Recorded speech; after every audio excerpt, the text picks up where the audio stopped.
ఇప్పుడు శైలజ గారు అక్కడ ఏదైనా చెప్పాలన్నా అనంత శ్రీరామ్ గారు అయితే లిరిక్స్ ఎక్కువ చూసుకుంటూ ఉంటారు. స్మిత తనకు తెలిసి ఆమెకి ఎక్కువ ఆ వాయిస్ కల్చర్ అది చూస్తూ ఉంటుంది అనుకుంటా, నాకు తెలిసి పర్ఫార్మెన్స్ అదే ఎక్స్ప్రెషన్స్ అవి మొత్తం ఇవన్నీ చూసే ఆమె ఉంది శైలజ గారు. సో ఆమె వల్ల మీరు ఏమైనా నేర్చుకున్నారా? ఏమన్నా చాలా ఆమె చెప్తుంటారా? ఇప్పుడు ఆన్ స్టేజ్ మేము చూసేవి కొన్ని ఉంటాయి, అలా ఆఫ్ స్టేజ్ కూడా ఏమైనా చెప్తుంటారా? ఆఫ్ స్టేజ్ కూడా టిప్స్ ఇస్తుంటారు మ్యామ్. అండ్ నేను ఆవిడ దగ్గర నుండి నేర్చుకుంది హంబుల్గా ఉండడం. అంటే కావాల్సినంతే మాట్లాడతారు మ్యామ్. లైక్ ఆ వర్క్ కూడా చాలా 100% ఉంటుంది ఆ వర్క్ మ్యామ్ చేసేది. అండ్ అదే నేనంటే చాలా నేను ఎక్కువ వాగుతుంటాను కదా, నాకు కంప్లీట్లీ ఆపోజిట్ అనమాట. నాకు ఆవిడలాగా ఉండాలి అనిపిస్తుంది. సిచ్యువేషన్కి తగినట్టు మాత్రమే మాట్లాడడం, నాకు అదుపు ఉండదు. మేబీ నేర్చుకుంటే శైలజ మ్యామ్ దగ్గర నుండి అది నేర్చుకోవాలి నేను. ఎక్కడెక్కడ అంటే ఎక్కడ ఎలా మాట్లాడాలి చూసి మాట్లాడినట్టు అంటే అది సహజంగా వచ్చింది, మళ్ళీ కావాలని అట్లా కావాలని కాదు, ఆమె అంతే. సో అది నేర్చుకోవాలి ఎవరైనా, నేననే కాదు. సిచ్యువేషన్కి తగ్గట్టు మాట్లాడడం ఎలా. ఇంత ఉండి కూడా ఆవిడ అంత మోడెస్ట్గా ఉంటారు, డౌన్ టు ఎర్త్ ఉంటారు. మా అందరితోటి కూడా వచ్చి మాట్లాడుతుంటారు మధ్య మధ్యలో బ్రేక్స్ ఉన్నప్పుడు. సో అంటే అలా ఉండాలి ఇంకా అన్నట్టు అనిపిస్తుంది.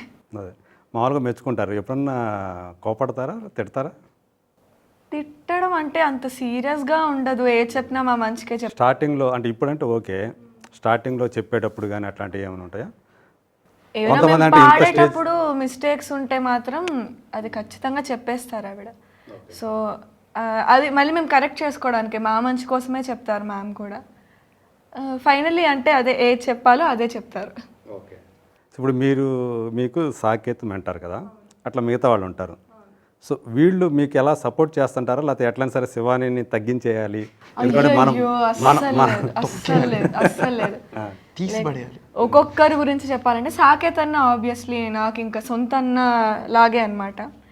సాకేత్ అన్న గురించి ఏంటి అంటే నాకు పర్సనల్గా కూడా చాలా కనెక్ట్ అయిపోయారు అన్న. ప్రాక్టీస్ అప్పుడు మేము అన్న స్టూడియోకి వెళ్ళి కానీ అన్న ఇంటికి వెళ్ళి ఒకసారి పాట వినిపించడం అలా. సో అన్న మీ ఇంటికి వస్తున్నాను అని చెప్తే అవునా మన ఇంటికి వచ్చాయి. సో అంటే ఆ పర్సనల్ ర్యాప్ కూడా ఉందన్నమాట, మన అనే ఫీలింగ్ ఉంది. సో అన్న ఇంకా ఆబ్వియస్లీ ప్రతిసారి సపోర్ట్ చేస్తారు. నా పాట అప్పుడు నాకంటే టెన్షన్ అన్నకి ఎక్కువ ఉంటుంది. అంటే ఇది ఇంత భయపడుతోంది ఏం పాడుతుంది అంటే పర్ఫార్మెన్స్ అప్పుడు నేను భయపెట్టిస్తాను, ఆయనకు పాపం భయం లేదు, నేను భయపెట్టిస్తాను. నెక్స్ట్ వచ్చేసి కృష్ణన్న. ఇంకా కృష్ణన్న అంటే ఇంకా ఆయన దేవుడు.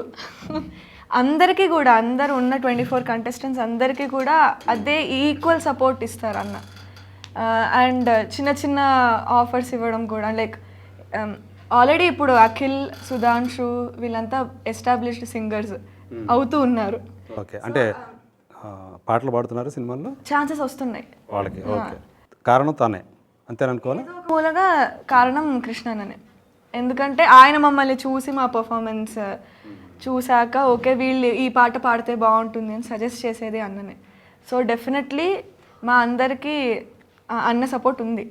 అండ్ నాకు కూడా లైక్ కోరస్ అలాంటివి వచ్చినప్పుడు కానీ ఆర్ఆర్ ఏమైనా పాడాలన్నప్పుడు నాకని కాదు, అక్కడ ఎవరికి ఆ క్యాపబిలిటీ ఉంది అని అన్నకు అనిపిస్తే అందరికీ చెప్తారనమాట. So he is like very sweetest person అక్కడ. అండ్ అన్న కూడా అంతే, ఎప్పుడూ స్మైల్ ఉంటుంది ఫేస్లో. అన్న టెన్షన్ అవుతుంది అంటే ఏం కాదు, కూల్ ఉండాలి ఇలా. అంటే పేరుకు మాత్రమే వాళ్ళ టీం వీళ్ళ టీం అనే, కానీ ఓవరాల్గా ఎవరు పర్ఫామ్ చేసినా అందరు ఎక్కువ లేదు. అండ్ గీతక్క ఇంకా అక్కే. సో ఫస్ట్ నాకు ఇంకా గుర్తుంది, సాకేత్ అన్నకి వాయిస్ నోట్స్ పంపించారనమాట. లైక్ శివాని వాయిస్ చాలా బాగుందని చెప్పు నా తరపు నుండి అని. అప్పటి నుండి ఇంకా నేను ఓకే అక్క కూడా, నాకు నా వాయిస్ అంటే చాలా ఎందుకో నాకు ఇష్టం ఉండేది కాదు, నేను బాగా పాడినేమో ఆ టైప్స్.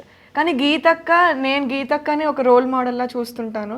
ఆవిడ నాకు చెప్పడం అనేది నాకు చాలా గ్రేట్ అనిపించింది. అండ్ ఇప్పటికి కూడా నాకైనా సాంగ్ సజెస్ట్ చేయాలన్నా కూడా కొన్నిసార్లు చెప్తుంటారు అక్క.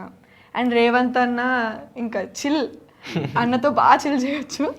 సో లైక్ అందరూ కూడా మెంటర్స్. ఇప్పుడు మా టీం మీ టీం అనేది ఉండదన్నమాట. నేను పర్ఫార్మెన్స్ బాగా ఇస్తే డెఫినెట్లీ సపోర్ట్ చేస్తారు. అండ్ మా వాయిస్ ట్రైనర్స్ కూడా అరుణ్ అన్న, శివన్న, శ్రీకాంత్ అన్న. So so like from the day one కూడా మమ్మల్ని చూస్తూ వచ్చింది వాళ్ళే. మా స్ట్రెంగ్స్ మాకంటే ఎక్కువ వాళ్ళకి తెలుసు, మాకు ఇచ్చే సాంగ్స్ ఎలా ఉండాలి అనేది కూడా వాళ్ళకే తెలుసు.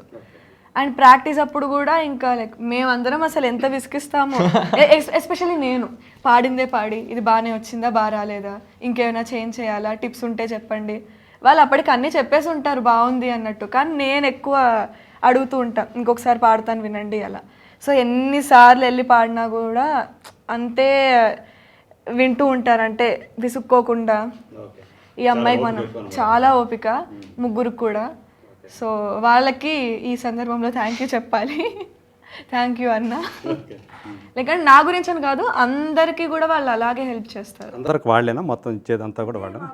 ప్రాక్టీస్ సెషన్స్ ఉంటాయి కదా, రిహార్సల్స్, అవన్నీ చూసుకునేది అన్నవాళ్ళు. అందరికీ కూడా? అందరికీ కామన్గా. సో ఇందాక ఒక మాట అన్నారు మీరు, అంటే నా వాయిస్ నాకు నచ్చదని. ఎవరన్నా ఏమన్నా అన్నారేంది మీ వాయిస్ గురించి? అలా అని కాదు, నాదేంటంటే కొంచెం డిఫరెంట్ కైండ్, అంటే కొన్ని పాటలకు మాత్రం బాగుంటుంది, మరి మెలోడీస్ అన్నట్టు నేను మేబీ అంటే పాడగలనేమో, కానీ నేను పాడలేనేమో అని అనుకునేదాన్ని. అంత మెలోడియస్గా ఉండదు నా వాయిస్. మేబీ వెస్ట్రన్ ఆర్ ఇలా కొంచెం హార్డ్ సాంగ్స్ మాత్రం బాగుంటాయి అనేది నా ఫీలింగ్. ఓకే. అంటే మీరిద్దరు కలిసి ఆ ఫ్యూజన్ రౌండ్లో మెడ్లీ చేశారు కదా, దాంట్లో కూడా శైలజ గారు స్పెసిఫిక్గా ఫస్ట్ సాంగ్ మీరు పాడిన దాని గురించి కూడా వాళ్ళు కామెంట్ చేసినట్టున్నారు. అంటే అది జడ్జ్ చేయడానికి లేకునిందనమాట. సాంగ్స్ అంటే నేను ఒకేలాగా పాడుతున్నాను అని అనిపించింది జడ్జెస్కి కూడా. అందుకని లైక్ మెలోడీ ఏమైనా ట్రై చేయి అంటే, నెక్స్ట్ దాంట్లో melody or semi classical try చేయండి అన్నారు నెక్స్ట్ టైం. సో నేను నెక్స్ట్ రౌండ్లో వచ్చేసి కన్నులతో చూసేది గురువా పాడా. అది సెమీ క్లాసికల్ అయింది, దానికి కొంచెం అప్రిసియేషన్ బాగానే వచ్చింది. సో మేబీ ప్రూవ్ చేసుకున్నాను నేను అలా. అంటే వాయిస్ నచ్చేది కాదు, ఇలా పక్కన వాళ్ళు చెప్తే ఓకే నా వాయిస్ బాగుంది అనేది కొంచెం వస్తుంది అనమాట. అప్పుడు శైలజ గారు అది చెప్పినప్పుడు ఈయన యాక్టర్ కాబట్టి స్టేబుల్గానే ఉన్నాడు, మీరు కొంచెం ఎక్స్ప్రెషన్స్ కొంచెం మనసుకి ఏదో బాధ కలిగినట్టుగా ఎక్స్ప్రెషన్ పెట్టేశారు, అంతేనా ప్రాణం? లేదు, నేను అర్థం చేసుకుంటున్నా సిచ్యువేషన్లో. అంటే మాకు మేము ఎలా పాడామో మాకు తెలుస్తుంది కదా జనరల్గా పాడినప్పుడు. సో మేము గ్రేట్గా పర్ఫామ్ చేస్తాం, but of course not everything తన గురించి చెప్పట్లేదు, నా గురించి చెప్తా ఇప్పుడు first of all. So not everything goes the way you want. Sometimes cricketers కూడా they have bad days, no. So అలాంటి కొన్ని సిచ్యువేషన్స్లో బ్యాడ్ డేస్ అవుతూ ఉంటాయి. సో లెట్స్ సే మామూలుగా 100% ఆల్వేస్ ఇస్తే ఈసారి కొంచెం తగ్గిందనుకో చెప్తారు క్లియర్గా జడ్జెస్.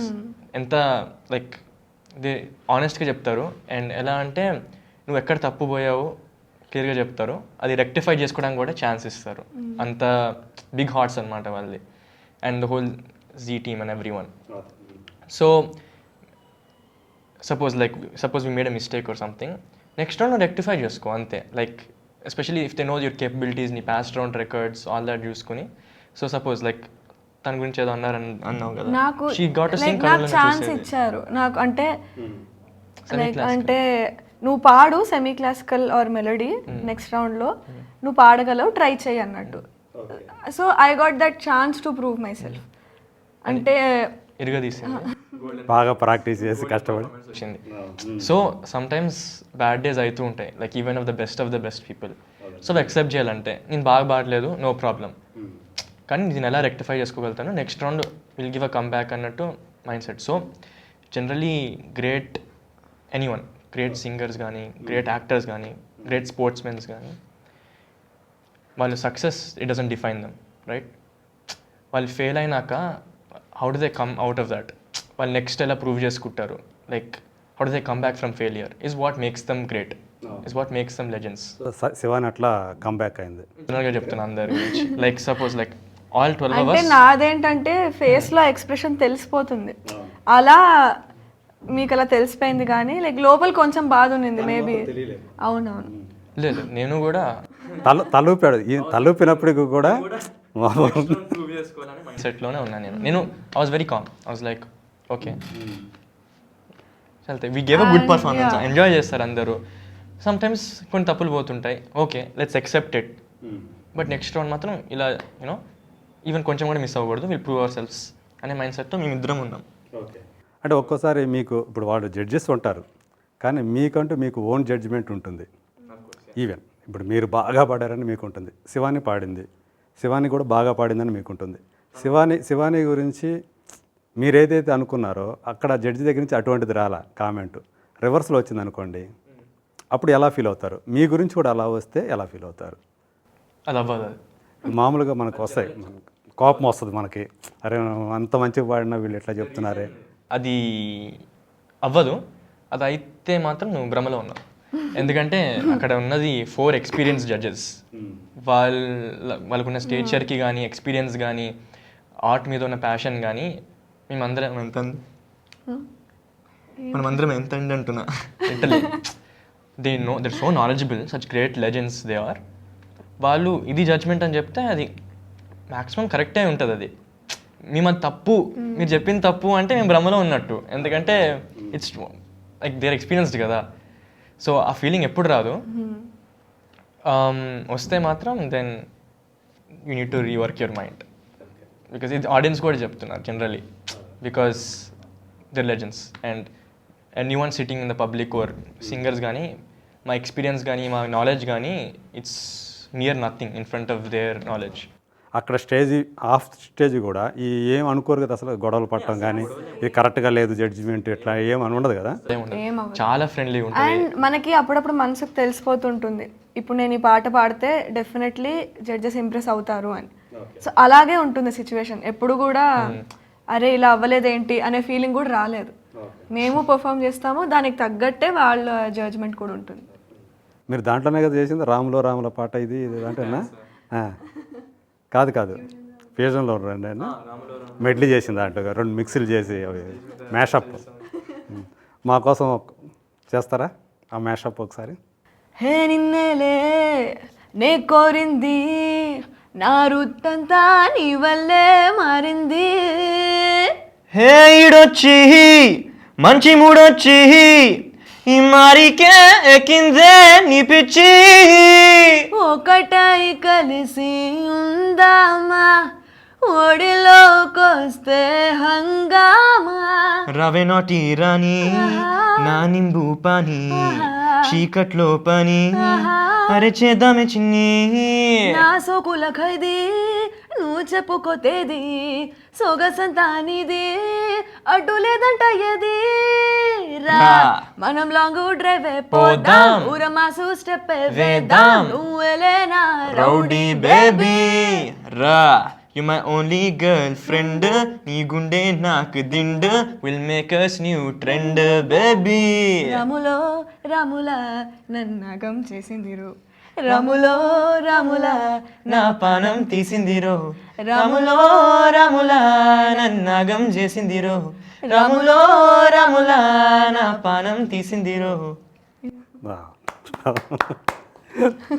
వావ్ అంతే. Okay we enjoyed a lot sir. మీకు ఇక్కడ ఆర్కెస్ట్రా లేకపోయినా చక్కగా బాగా పాడారు, నిజంగానే బాగా పాడారు, చాలా బాగా పాడారు.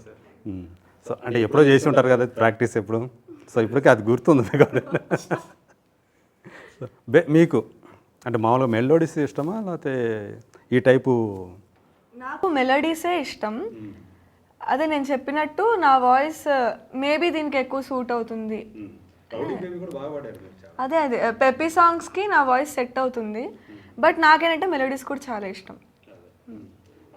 అది పాడారంటే ఆ పాట మాయాబజార్లో పాట, మా కోసం అది కూడా ఒక్కసారి పాడండి. ఆహనా పెళ్ళి అంట, ఓహో నా పెళ్ళి అంట, ఆహనా పెళ్ళంట, ఓహో నా పెళ్ళంట, మీకు నాకు చెల్లంట, లోకమెల్ల గోలంట, ఠామ్ ఠామ్ ఠామ్. ఆహనా పెళ్ళి అంట, ఓహో నా పెళ్ళి అంట, ఆహనా పెళ్ళంట, ఓహో నా పెళ్ళంట, మీకు నాకు చెల్లంట, లోకమెల్ల గోలంట, ఠామ్ ఠామ్ ఠామ్. బాలాకుమారినంట చాలా సుకుమారినంట, బాలాకుమారినంట చాలా సుకుమారినంట, పెళ్ళి కొడుకు నన్ను చూసి మురిసి మూర్చపోవునంట, అయ్యయ్యయ్యయ్యయ్యో ఆహా. ఆహనా పెళ్ళి అంట, ఓహో నా పెళ్ళి అంట, ఆహనా పెళ్ళంట, ఓహో నా పెళ్ళంట, మీకు నాకు చెల్లంట, లోకమెల్ల గోలంట, ఠామ్ ఠామ్ ఠామ్. ఆయన ఇప్పుడు వద్దులేండి, ఎస్వి రంగారావు మళ్ళీ పుట్టారు ఈ పాట ప్రణవ్ కౌశిక్ భయపడతానని ఆపేసి. నైస్ నైస్ బాగా పాడావమ్మా.